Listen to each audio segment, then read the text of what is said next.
பாடுவோம் மகிழ்வோம் கொண்டாடுவோம். அப்பா சமூகத்தில் பாடி மகிழ்ந்து கொண்டாடுவோம்.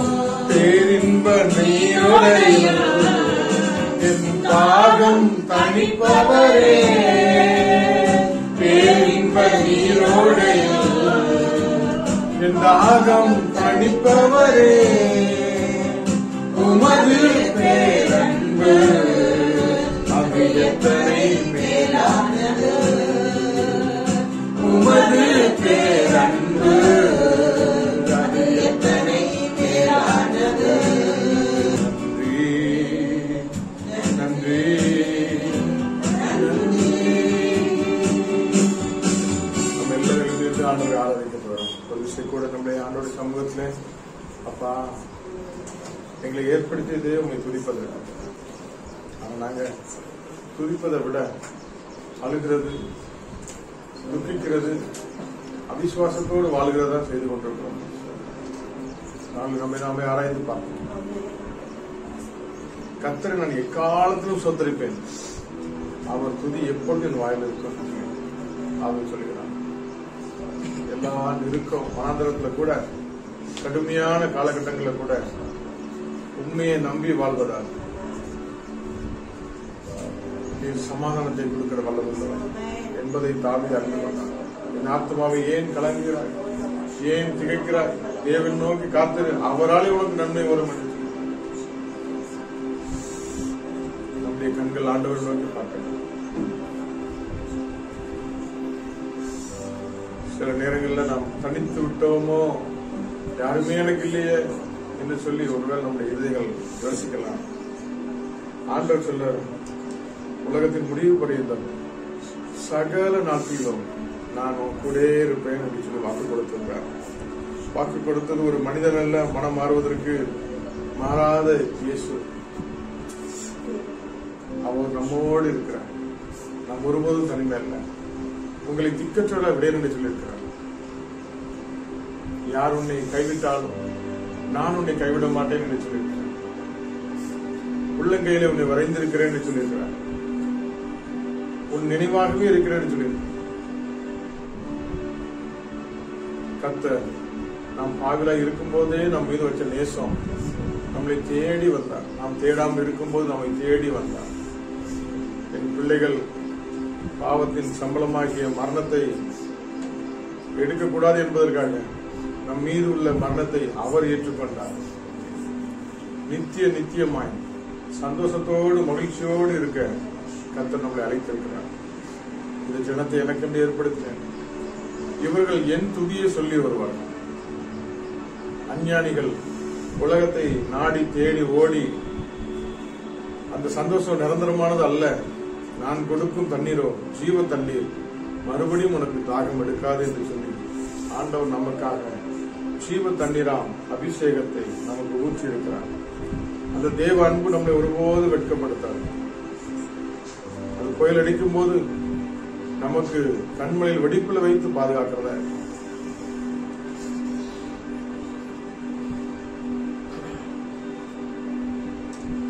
நம்முடைய பாதைக்கு அவருடைய வசனம் தீபமாய் வழிகாட்டு. இருளில் இருக்கிற ஜனங்களுக்கு பெரிய வெளிச்சமாக உண்டாகும். அவரை மாற்ற நம்பி வாழ்வதால்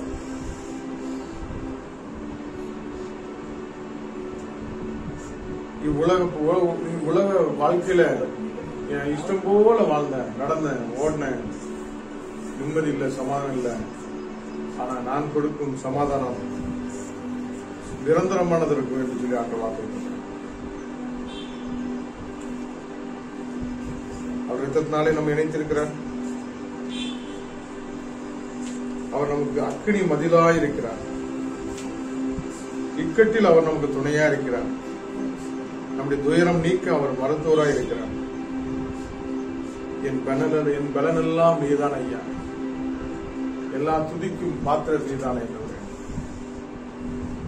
அப்பாவை பார்த்து வாயிலை திறந்து, ஆண்டவரே உன்னை துதிக்கிறோம்,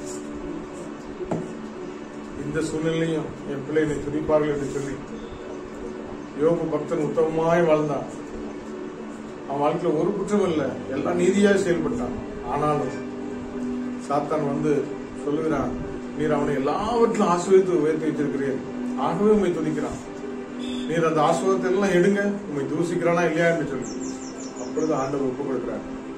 அவன் ஜீவனை தவிர மற்ற எல்லாம் உனக்கு ஒப்புக் கொடுக்கிறார், என்ன வேணாலும் பண்ணிக்க. அவன் இப்ப இருக்கிற அன்பாவே அது அப்பவும் இருப்பான்னு சொல்லி அந்த விசுவாசத்தோடு காத்திருந்தான். யோபு பக்தன், நன்மை பெற்ற நாம், தேவனிடத்தில் நன்மை பெற்ற நாம், தீமையிலையும் கூட உதடுகளிலான கூட அவன் பாவம் செய்யல, முறுமுறுக்கல, சோத்திரம் என்று சொன்னான். கத்தர் கொடுத்தார், கத்தர் எடுத்தார், சோத்திரம் என்று சொன்னான். அந்த வேதனையான சூழ்நிலைகளுக்கு கூட ஆண்டோட சமூகத்தில் வேதனையை உண்டாக்கும் வழியின் இடத்தில் உண்டோ என்று சொல்லி தன்னை ஆராய்ந்து பரிசோதித்துக் கொண்டிருந்தான். கொஞ்ச காலம் பாடு, உபத்திரம், அந்த உபத்திரத்துக்கு அப்புறமாக ரெட்டிப்பான ஆசீர்வாதம்.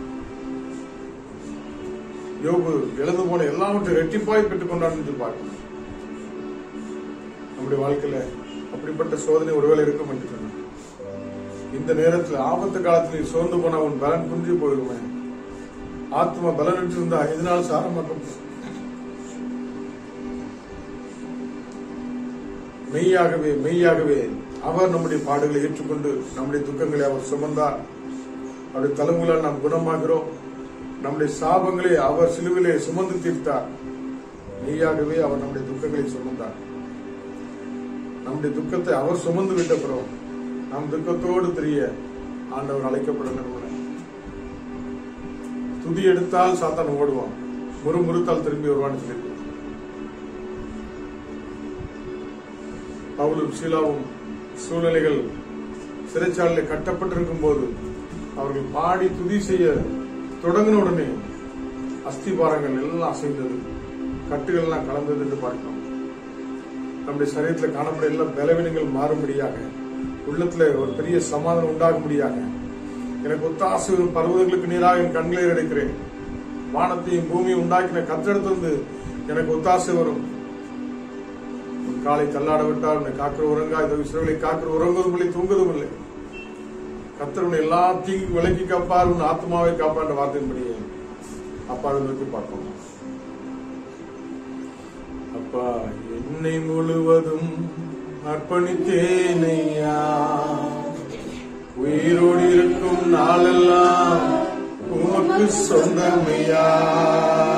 அப்பா, என்னை முழுவதும் அர்ப்பணித்தேனையா, உயிரோடு இருக்கும் நாளெல்லாம் உமக்கு சொந்தமையா. அர்ப்பணித்தேன், நான் அர்ப்பணித்தேன், அர்ப்பணித்தேன், நான் அர்ப்பணித்தேன். என் ஆவி ஆத்ம சரீரம் அர்ப்பணித்தேன், என் ஆவி ஆத்ம சரீரம் அர்ப்பணித்தேன். உள்ளமுடல் எல்லாமே உமக்கு தந்தனையா, உள்ளமுடல் எல்லாமே உமக்கு தந்தனையா. ஒரு கள்ளம் கபடு இல்லாமல் காத்து கொள்ளுமையா, ஒரு கள்ளம் கபடு இல்லாமல் காத்து கொள்ளுமையா. அர்ப்பணித்தேன், நான் அர்ப்பணித்தேன், அர்ப்பணித்தேன், நான் அர்ப்பணித்தேன். என் ஆவி ஆத்ம சரீரம் அர்ப்பணித்தேன், என் ஆவி ஆத்ம சரீரம் அர்ப்பணித்தேன். உலக பெருமை சிற்றின்பம் உதறிவிட்டேன் நான், உலக பெருமை சிற்றின்பம் உதறிவிட்டேனையா. கசப்பு வெறுப்பு காயங்கள் கடந்து போனதையா, கசப்பு வெறுப்பு காயங்கள் கடந்து போனதையா.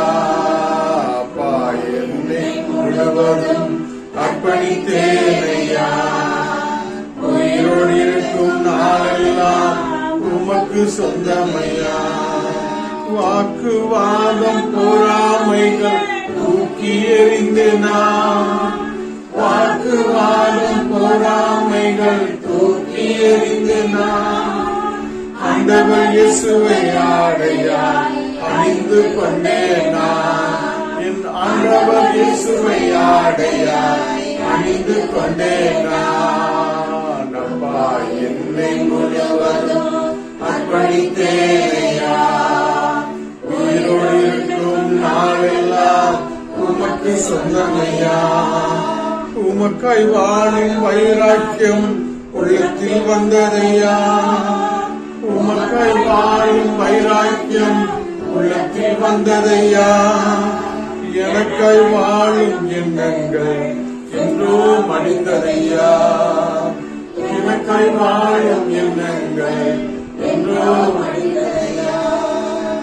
அர்ப்பணித்தேன் நான், அர்ப்பணித்தேன்,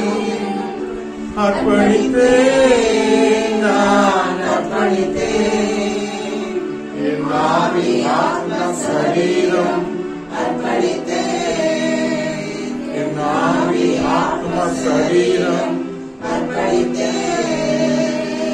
அப்பா என்னை முழுவதும் அர்ப்பணித்தேனையா, உயிரோடு இருக்கும் நாளெல்லாம் உமக்கு சொந்தமையா. எத்தனை ஒரு உண்மையாகவே இந்த நாள் காலை நேரத்தில் தேவனுடைய சமூகத்தில் நான் இருக்கிற வண்ணமாக அப்படியே வருகிறான். அவரை என்னிடத்தில் குறைகள் உண்டு, உங்களுடைய கரங்களில் என்னை அர்ப்பணிக்கிறேன், உங்களுடைய பாதத்தில் என்னை சமர்ப்பிக்கிறேன். ஆண்டவரே, உமக்கு பிரியமில்லாத காரியங்களை என்னை விட்டு எடுத்து போட்டு என்னையும் ஒரு பயனுள்ள பாத்திரமாக, நிரம்பி வழிகிற பாத்திரமாக, உங்களுடைய கரங்களாலே பயன்படுத்தப்படுகிற பாத்திரமாக என்னை வணைந்து கொள்ளுங்க என்று சொல்லி ஒப்புக் கொடுப்போமா? ஆராதனை என்பது அர்ப்பணிப்போடு ஆண்டவருடைய சமூகத்தில் அப்பா என்னை முழுவதும் அர்ப்பணிக்கிறேன். ஆண்டவரே, நான் உயிரோடு இருக்கிற உமக்கு தான் சொந்த. ஆண்டவரே, உலக பெருமை சிற்றின்பம் உதறி தள்ள எனக்கு பலன் தாங்க. வாக்கு வாதம் பொறாமைகள் தூக்கி எறிய பலன் தாங்க. ஆண்டவர் இயேசுவை ஆடையாய் நான் அணிந்து கொள்ள என்னை காண்கிறவர்கள் உண்மை காண முடியாது. எத்தனை நெருக்கங்கள், எத்தனை பாடுகள் உபத்துக்கும் மத்தியிலையும் உண்மையை வெளிப்படுத்துகிற பிள்ளையாக நீதிமானம் பாடி மகிழ்கிறான்னு சொல்லியிருக்கிறது. துன்ப நேரத்தில் கூட பாடி மகிழ்கிறான்னு, புயல் அடிக்கும்போது கூட கண்மணியின் வெடிப்பில் வைத்து என்னை பாதுகாக்கிறேன். வனாந்திரத்தில் கூட என்னை போஷித்து வழி நடத்துகிறேன். நெருக்கத்துல கூட செங்கடலை பிளந்து என்னை வழி நடத்துகிறேன். கசப்புகளை மதுரமாக்கி கொடுக்கிறீங்களே, உமக்கு அர்ப்பணிக்கிறான். என்னை அர்ப்பணிக்கிறேன். இளையகுமாரன் எப்படி தகப்பனிடத்தை திரும்பி வரும்போது, தகப்பனே பரத்துக்கு விரோதமா உமக்கு விரோதம் நான் பாவம் செய்தேன், இனி உடைய குமாரனுடைய சொல்லப்படுவதற்கு நான் பாத்திரம் இல்லை, உடைய வீட்டில் ஒரு கூலிக்காரனாய் என்று சொல்லி அர்ப்பணித்தான். அவன் இழந்து போன எல்லாவற்றையும் அவனுக்கு மறுபடியும் கொடுத்து மகனாக ஏற்றுக்கொண்டான், மகளாக ஏற்றுக்கொண்டான். அப்பாடத்தில் வந்தவர்கள் ஒருவர் கூட வெறுமையா செல்லல. ஹல்லேலூயா. காலியான படகை நிரம்பி வழிய செய்தார். குஷ்ட நோய்களை தொட்டு சுகமாக்கினார். குருடர்களை பார்வடைய செய்தார். பலவீனர்களை சப்பானில் நடக்க செய்தார். கண்ணீரோடு இழந்து வந்தவர்களை ஜீவன் உண்டாக்கி புதுப்பித்து ஆனந்த சந்தோஷத்தை நிரப்பினார். நம்முடைய துக்கங்கள் சந்தோஷமாய் மாற ஒரே வழி இயேசுதான் வழி. அவர்தான் சத்தியம். அவர்தான் நமக்கு ஜீவனின் பலனாய் இருக்கிறார்.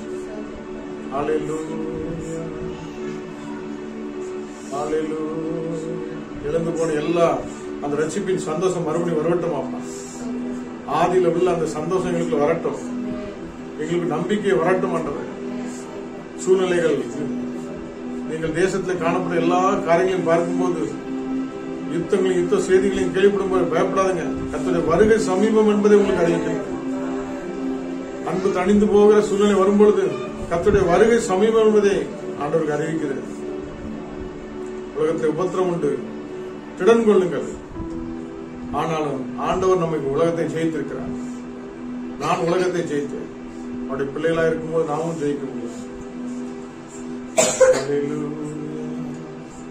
அர்ப்பணித்தேன், நான் அர்ப்பணித்தேன், அர்ப்பணித்தேன், நான் அர்ப்பணித்தேன்.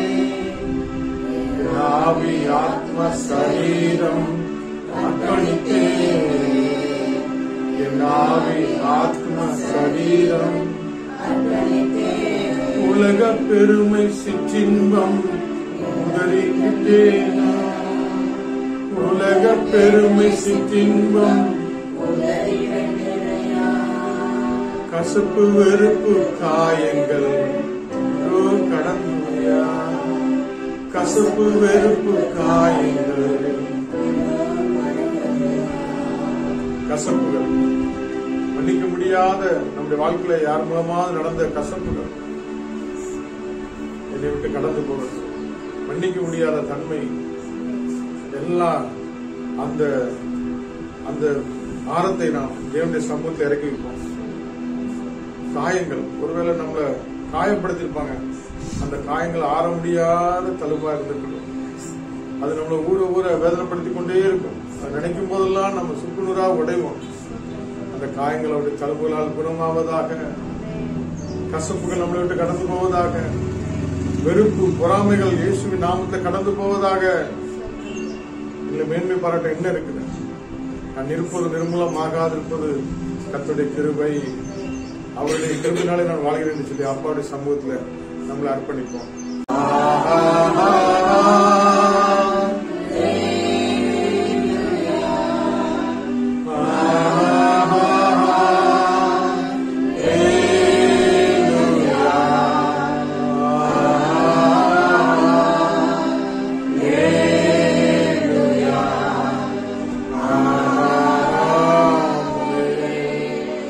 சத்தத்தை உயர்த்தி சொல்லி எங்களோட பேசி நாங்கள் எல்லாம் பண்ணோம், என்ன செய்யணும், என்ன செய்யக்கூடாது. நீங்கள் கிருபையாக ஜெயிப்பா எல்லாம் நேற்று நடக்க கேள்வி செய்யுங்க. ஏசியில் தான் ஜெயிக்கும் ஜெயிக்கணும். முன்பாக வந்து நீதிமொழிகள் 15வது அதிகாரம். நீதிமொழிகள் 15. மெதுவான பிரதித்திரம் உக்கிரத்தை மாற்றும், கடுஞ்சற்கோலோ கோபத்தை எழுப்பும்.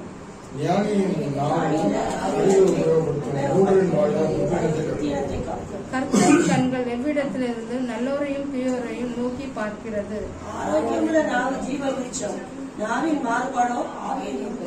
மூடன் தன் தகவல் புத்தியை அலட்சிய பண்ணுகிறான், கடிந்து கொள்ளுதலை கவனித்து நடந்துக்கணோ விவேகி.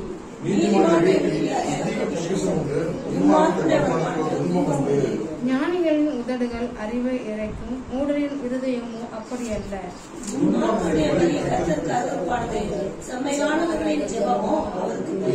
துன்மார்க்குடைய வழி கர்த்தருக்கு அருவருப்பானது, நீதியை பின்பற்றுவனையோ அவர் நேசிக்கிறார்.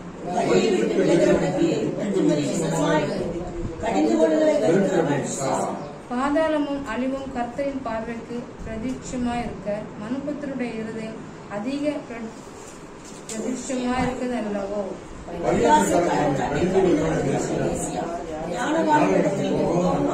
மனமகிழ்ச்சி முகமலர்ச்சியை தரும், மன துக்கத்தினாலே ஆவி முறிந்து போகும்.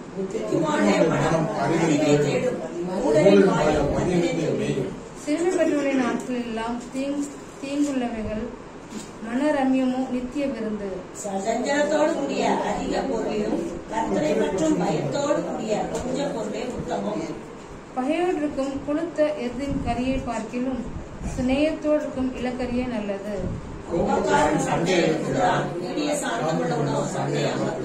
சோம்பேறியின் வழி முள்வெளிக்கு சமானம், நீதிமானுடைய வழிய ராஜபாதை.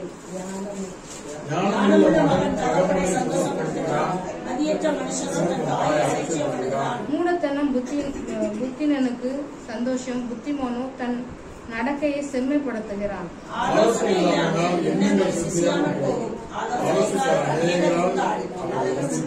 மனுஷனுக்கு தன் வாய்மொழியினால் மகிழ்ச்சி உண்டாக்கும், ஏற்ற காலத்தில் சொன்ன வார்த்தை எவ்வளவு நல்லது.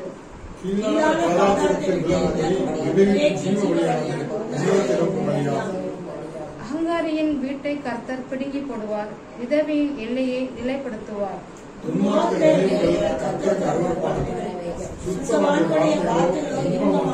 பொருளாசைக்காரன் தன் வீட்டை கலக்கிறான், பரிதானங்களை வெறுக்கிறவன பிழைப்பான்.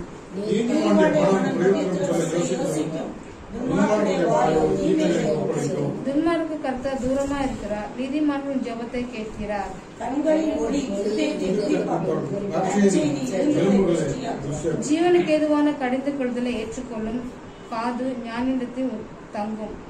புத்திமதியை கடைபிடிக்கிறவன் தன் ஆத்மாவில் இருக்கிறார், கடிந்து கொள்வதை கவனிக்கிறவன் ஞானம் பெறுகிறான். கர்த்தருக்கு பயப்படுவது ஞானத்தின் ஆரம்பம், மேன்மைக்கு தாழ்மை.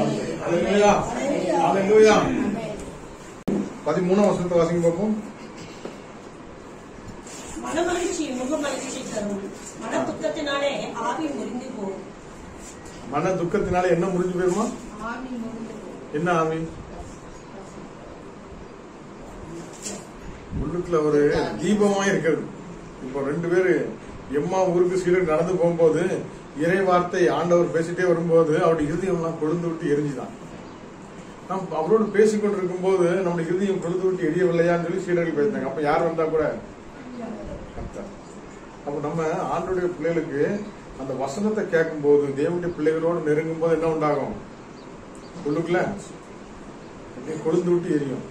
அந்த எரிஞ்சிட்டு இருக்கும் போது நம்ம முகம் எப்படி இருக்கும்? நீராவி இன்ஜின்ல கப்ப கப்பன்னு எரியும் போது இன்ஜின் என்ன ஆகும்? சுத்தி சக் சக் சக் சக் சக்னு அடிச்சு போகும். தானே இந்த தீபம் எரியல்னாச்சுன்னா இன்ஜின் மூவ் ஆகுமா? ஆகாது. அதனாலதான் முகம் மலர்ச்சி வேணும்னா மனம் எரிஞ்சு தீபம் எரிஞ்சிட்டு இருந்துச்சுன்னா முகத்துல மகிழ்ச்சி உண்டாகும். அந்த மனம் கொழுந்து விட்டு எரியன்னாச்சுன்னா வசனமாகிய அக்னி. இல்லையா? வசனமாகிய கட்டை அடுக்கி அபிஷேகமாகிய அக்னி விழும்போது அது அப்படியே கொழுந்து விட்டு எரிய எரிய முகத்துல ஒரு பிரகாசம். 50,000 கொடுத்து மேக்கப் அவங்க பேரு பியூட்டிஷியன், கல்யாணத்துக்கு 25,000 30,000 செலவு வச்சு பியூட்டிஷியன் பாக்குறாங்க. அது கொஞ்சம் வேற புதுக்கமுள்ள இடத்துல வச்சாச்சுன்னா கொஞ்ச நேரத்துல எல்லாம் ஷூட்டிங் ஆகி எந்த மெல்ட் ஆகி எல்லாம் மிக்ஸ் ஆகி போயிடும். ஆனா உள்ளுக்குள்ள தீபம் எரியும் போது ஒரு க்ளோ உண்டாந்துருமா? அது பார்த்தாலே தெரியும். எனக்கு தெரிஞ்ச நிறைய ஜெபிக்கிற தேவனுடைய சமூகத்தில் அதிக நேரம் காத்திருக்கக்கூடிய பிள்ளைகள் உண்டு. ஊழியக்காரராக இருக்கட்டும், ஊழியக்கார சிஸ்டர்களா இருக்கட்டும், அதிக நேரம் காத்திருப்பாங்க. அவங்க வீட்டுல ஒண்ணுமே இருக்காது. நம்ம வீட்டு மாதிரி ரொம்ப லக்ஸரியா ஒண்ணுமே இருக்காது. பொண்ணோ பொருளோ சொத்தோ ஒண்ணுமே இருக்காது. ஆனா முகத்துல மாத்திரம் அவ்வளவு பிரகாசமா இருக்கும். அந்த சந்தோஷத்தை எத்தனை கோடி ரூபாய் கொடுத்தாலும் வாங்க முடியாது. காரணம் என்ன? அவங்க அதிகமா யாரோட உட்காந்துருக்காங்க? ஆண்டவருடைய பாதத்தில் உட்கார்ந்தா நமக்கு பலம் இல்லையா? ஆகவே கர்த்தர் நாள்ல நம்மள என்ன சொல்றாங்க? சந்தோஷமா இருக்க சொல்லிருக்காரு. ஆமென். இந்த உலகத்துல பாடு உண்டு, உபத்திரம் உண்டு. எல்லா நெருக்கத்துக்கு மத்தியிலையும் நம்ம உள்ளுக்குள்ள என்ன இருக்கணும்? கிறிஸ்தவங்களுக்கு ஒரே ஒரு நம்பிக்கை, நான் ஒரு மரித்து போன தெய்வத்தை கும்பிடல. எங்க அப்பா உயிரோடு இருக்கிறார், மரித்தே இதோ சதா காலங்களில் உயிரோடு இருக்கிறேன்னு சொல்லி இருக்கிறார். அவர் நம்ம கூட இருக்கிறார். ஸ்பிரிட் ஆஃப் காடா இருக்கிறார். இந்த இடத்துல காத்தை நம்ம பார்க்க முடியல, ஆனா ஃபீல் பண்ண முடியுது. அப்படித்தானே? உணர முடியுது. காற்று நம்ம கூட இருக்குதா?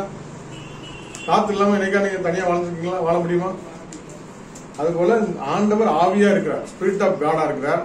நம்ம உணர்ந்தோம், கடவுள் தான் உதவி செய்திருப்பார், கடவுள் தான் இந்த ஆபத்தை என்னை காப்பாற்றினார். இனி ஒவ்வொரு நாளும் அவர் தான் என்னை அந்த ஏற்ற நேரத்தில் ஆண்டவர் என்னை பக்குவமா வழிநடத்திட்டு இருக்காங்க. நம்மளால உணர முடியுது, பார்க்க முடியல. ஏன்னா அவர் ஸ்பிரிட் ஆஃப் காடா இருக்கிறார் இல்லையா? ஆகவே நம்ம ஒருபோதும் தனிமையா இல்லை, அவர் நம்ம கூட இருக்கிறார். இந்த நிச்சயம் நமக்குள்ள இருக்கும்போது யார் இருந்தாலும் எது இருந்தாலும் விட்டாலும் நம்ம சந்தோஷமா இருக்க முடியும். அல்லேலூயா.